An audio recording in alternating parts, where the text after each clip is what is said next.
สวัสดีครับทุกคนวันนี้ผมมีวิธีการตัดเสียงคนร้องสำหรับบทเพลงที่เราหาคาราโอเกะไม่ได้นะครับหรือเหมาะสำหรับเพื่อนๆที่เล่นดนตรีไม่เก่งนะครับอยากจะเอาเพลงนี้นะครับเอาไปร้องนะครับโดยมีวิธีดังนี้นะครับทำตามผมเลยนะครับ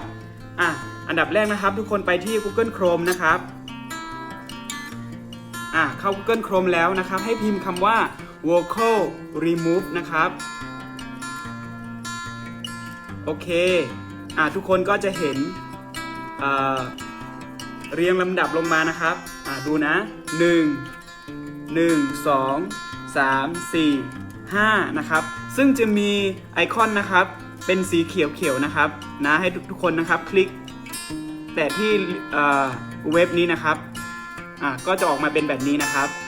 หลังจากนั้นนะครับขั้นตอนต่อไปนะครับทุกคนก็คลิกที่แต่ที่ตัวสีเขียวนะครับทีนี้นะครับเว็บนะครับจะทำการให้เราเลือกไฟล์นะครับว่าจะเอาเพลงอะไรมาตัดเสียงนะครับทุกคนก็ไปที่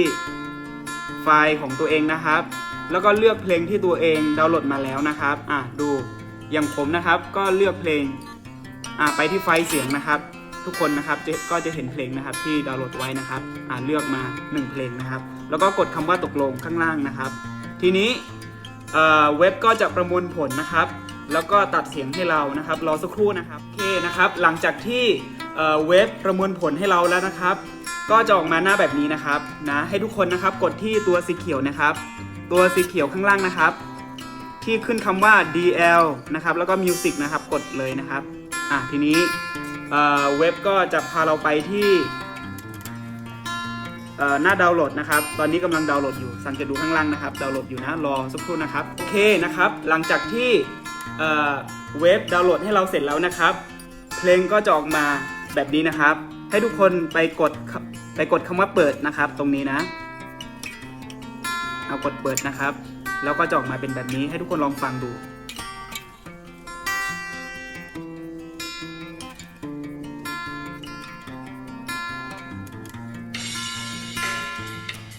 ลองฟังดูนะว่ามีเสียงคนร้องไหม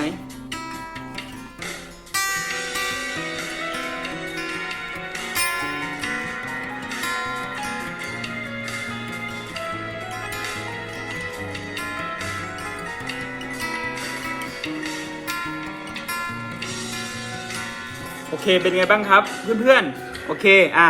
ทดสอบเสร็จแล้วนะครับต่อไปนะครับไปที่ตัวแชร์ข้างบนนะครับแล้วก็เลือกนะครับว่าจะเอาไปวางไว้ที่ไหนนะครับเลือกไปคัดลอกไปยังนะครับเลือกว่าจะวางในเครื่องหรือว่าวางในเมมโมรี่การ์ดนะครับอย่างผมเลือกที่จะวางที่การ์ดนะครับแล้วก็กดวางไปเลยนะครับทีนี้เพลงก็จะลงมาอยู่ข้างล่างนี้นะครับแท็กข้างล่างนี้นะครับแสดงว่าเพลงที่เราตัดเสียงนะครับก็จะอยู่ในเมมโมรี่การ์ดเรียบร้อยแล้วนะครับโอเคจะมีหรือไม่มีนะครับหลังจากที่ทุกคนทำตามถึงขั้นตอนนี้แล้วนะครับก็กลับไปเช็คที่โปรแกรมเล่นเพลงนะครับอย่างผมนะครับโปรแกรมเล่นเพลงนะครับก็จะเป็นตัวนี้นะครับนะครับทุกคนก็หารายการเพลงนะครับรายการเพลงนะโอเคจะขึ้นมาข้างบนนะครับอย่างของผมนะครับขึ้นมาข้างบนนะครับแล้วก็ลองกดเล่นดูอันนี้ตัดเสียงเรียบร้อยแล้วนะครับทุกคนเอาไปใช้ได้นะครับวิธีนี้ใช้สำหรับคนที่แบบว่าอยากได้เพลงนะครับที่หาคาราโอเกะไม่ได้นะครับแล้วก็อยากจะเอาไปร้องเอาไปคัฟเวอร์ก็ได้นะครับเอาไปซ้อมตามที่เราต้องการนะครับได้นะครับโอเคหลังจากที่ทุกคนนะครับรับชมคลิปแนะนำผมแล้วเป็นไงบ้างครับทุกคนชอบไหมครับถ้าชอบนะครับก็กดไลค์กด Subscribe เพื่อเป็นกำลังใจให้ผมด้วยนะครับขอบคุณครับ